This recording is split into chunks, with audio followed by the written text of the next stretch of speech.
இதுவரைக்கும் நம்ம வீட்டு கிச்சன் சேனலை சப்ஸ்கிரைப் பண்ணாதவங்க கீழே உள்ள ரெட் கலர் சப்ஸ்கிரைப் பட்டனை ஆன் பண்ணிக்கோங்க. பக்கத்தில் உள்ள பெல் பட்டனையும் ஸ்டார்ட் பண்ணிக்கோங்க.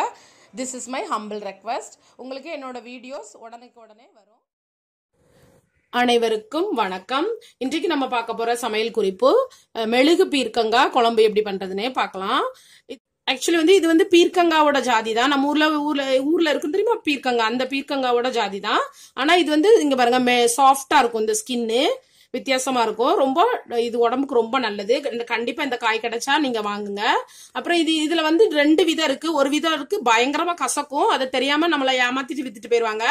சோ கேர்ஃபுல்லா வாங்கணும் நீங்க இந்த மெழுகு பீர்க்கங்காய் வாங்கும் போது. அப்புறம் நீங்க இதை எப்படி செக் பண்ணி நீங்க செக் பண்ணி வாங்கணும் அப்படின்னா இப்படி உடைச்சு பார்த்து லைட்டா இத டச் பண்ணி நம்ம அத சுவைத்து பாத்தீங்கன்னா அது இனிக்கும். இந்த லிக்விட் இங்க பாருங்க இப்படி பண்ணிட்டு இப்படி பண்ணும்போது இனிப்பு டேஸ்ட் வரும்.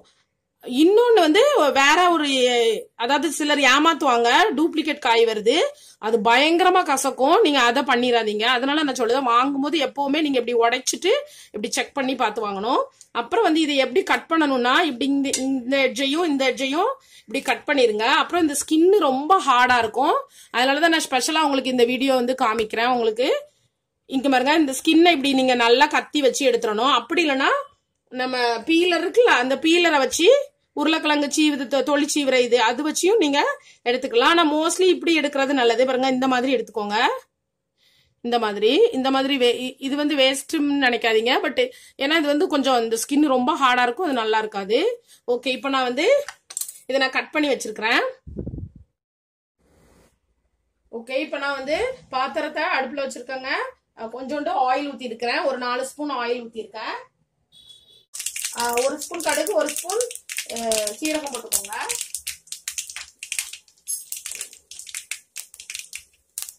அப்புறம் பச்சை மிளகாவை இப்படி கீரி போட்டுக்கோங்க.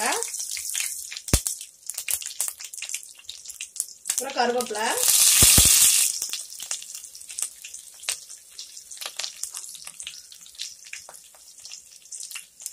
இப்ப இது ஃப்ரை ஆனதும் வெங்காயம் போட்டுக்கோங்க. வெங்காயம் நான் சின்ன வெங்காயம் 4-5 சின்ன வெங்காயம், ஒரு குட்டியோண்டு பெரிய வெங்காயம் லைஸா அதுவும் 1 கட் பண்ணி போட்டிருக்கேன்.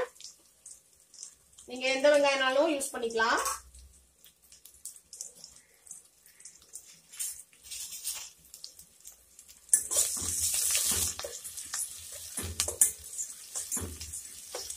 இப்போ நான் இதை நல்லா வதக்கி எடுத்துக்கிடுவேன்.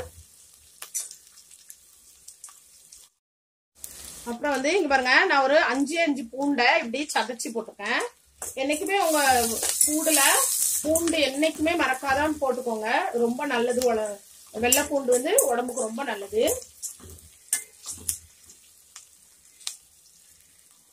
இப்போ இது நல்லா வதங்கட்டும். இப்போ இது நல்லா வதங்கிட்டுங்க. நான் பெரிய தக்காளி பழம் 2 தக்காளி பழத்தை கட் பண்ணி வச்சிருக்கேன். கொஞ்சம் பெரிய சைஸ் தக்காளி பழம் அதுவும் போட்டுக்கலாம். நம்ம ஏன் வெங்காயம் தக்காளி கொஞ்சம் அதிகமா யூஸ் பண்றோம் அப்படின்னா, இந்த காய் ரொம்ப தண்ணி சத்து. அதாவது இந்த காய் நீங்க இப்ப 1/2 கிலோ யூஸ் பண்ணுறீங்க அப்படின்னா 1/4 கிலோக்கும் குறைஞ்சிடும். அந்த மாதிரி ஃபுல் தண்ணியா போயிடும். அதனால நம்ம இதுக்கு கொஞ்சம் வெங்காயம் தக்காளி கொஞ்சம் அதிகம் யூஸ் பண்ணாதான் உங்களுக்கு இது கொஞ்சம் 2-3 பேர் சாப்பிடுற மாதிரி இருக்கும். அப்படி இல்லைன்னா ரொம்ப கம்மியாயிரும். அதனால சொல்லுவேன். ஓகே, இப்போ நம்ம இதுல இந்த குழம்புக்கு தேவையான உப்பு போட்டுக்கலாம். நான் இந்த ஸ்பூனுக்கு இது சின்ன ஸ்பூனுக்கு ஒரு 1/2 ஸ்பூன் கிட்ட உப்பு போட்டிருக்கேன்.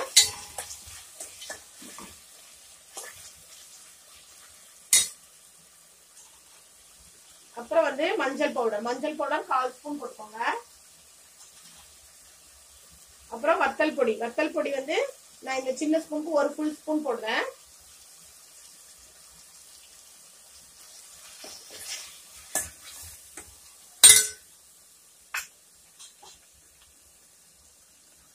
அப்புறம் கொத்தமல்லி பொடி இது சின்ன ஸ்பூனுக்கு ஒரு ஃபுல் ஸ்பூன் போதும்.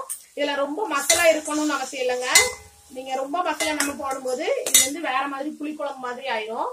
ஆக்சுவலி கம்மியா மசாலா இருக்கிறதா ரொம்ப நல்லது. இப்போ இது நல்லா வதங்கிட்டு வதங்கினதுக்கு அப்புறம் நம்ம இந்த காயை போட்டுக்கலாம். இந்த ரெசிபி பண்ணதுக்கு கண்டிப்பா ஒரு 5 நிமிஷம் தான் ஆகுங்க. 5ல இருந்து 7 நிமிஷம் தான் ஆகும்.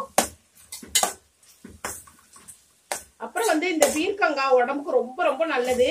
கண்டிப்பா எடைய குறைக்கணும்னு நினைக்கிறவங்க வந்து இந்த மாதிரி பீர்க்கங்காய், சொரக்காய், இந்த மாதிரி தண்ணிச்சத்து அதிகமா இருக்கிற காய்கறிகளை நீங்க வந்து சாப்பிடுறது நல்லது. நீங்க என்ன பண்ணணும்னா சிம்ல வச்சுட்டு இதை மூடி வச்சு ஒரு 5 நிமிஷம் நம்ம குக் பண்ணி எடுத்துக்கலாம்.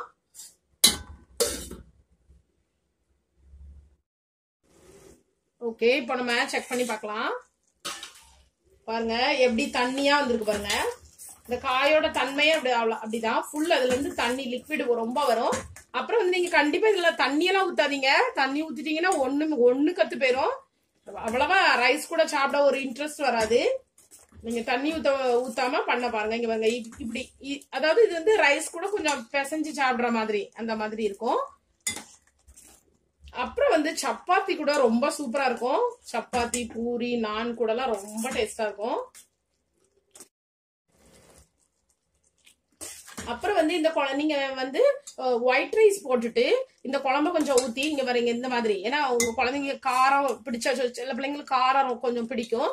சோ ஊத்திட்டு டக்குன்னு சுட கொஞ்சோண்டு கீ போட்டு குழந்தைங்களுக்கு ஊட்டி விட்டுட்டீங்கன்னா ரொம்ப சூப்பரா சாப்பிடுவாங்க. அடிக்கடி இந்த குழம்பு வேணும்னு கேட்பாங்க. ஏன்னா இது ஒரு நல்ல ஒரு டேஸ்ட் கொடுக்கும். ஒரு கிரீம் டேஸ்ட் வரும். அப்புறம் வந்து உங்களுக்கு இன்னும் இதுல ஸ்பெஷலா இன்னும் ஒண்ணு ஆட் பண்ணணும் அப்படின்னா நீங்க வந்து சிறுபயிரை, நம்ம பாசிப்பருப்பு இருக்கலாம், பாசிப்பருப்பை நல்லா செப்பரேட்டா நீங்க வந்து வேக வச்சுட்டு ஒரு இந்த மாதிரி ஒரு பெரிய ஸ்பூனுக்கு 2 ஸ்பூன் ஆட் பண்ணிக்கலாம். இந்த மாதிரி கரண்டிக்கு ஒரு ரெண்டு கரண்டி இதுல போட்டீங்கன்னா, அதாவது ஒரு 100 கிராம் பாசிப்பருப்பை வேக வச்சு இது கூட ஆட் பண்ணீங்கன்னா அவ்வளவுதான், ஹெவனா இருக்கும். ரொம்ப டேஸ்டா இருக்கும் குழந்தை குழம்பு. அப்படி கிரீமியான ஒரு குழம்பா இருக்கும். எல்லாத்துக்கும் பிடிக்கும். அப்புறம் வந்து மசாலையை வந்து நீங்க கண்டிப்பா குறைச்சிக்கோங்க. மசாலா அதிகமா இருந்தா அவ்வளவா நல்லா இருக்காது. உங்களுக்கு வந்து இந்த வெஜிடபிளோட பிளேவர் கிடைக்காம போயிடும். அதனால சொல்லுங்க. ஓகே, இது வரைக்கும் இந்த ரெசிபியை பொறுமையா பாத்துக்கிட்டு இருந்ததுக்கு ரொம்ப ரொம்ப நன்றி. இது கண்டிப்பா உங்களுக்கு யூஸ்ஃபுல்லா இருக்கும்னு நான் இந்த ரெசிபியை அப்லோட் பண்றேன். தேங்க்யூ.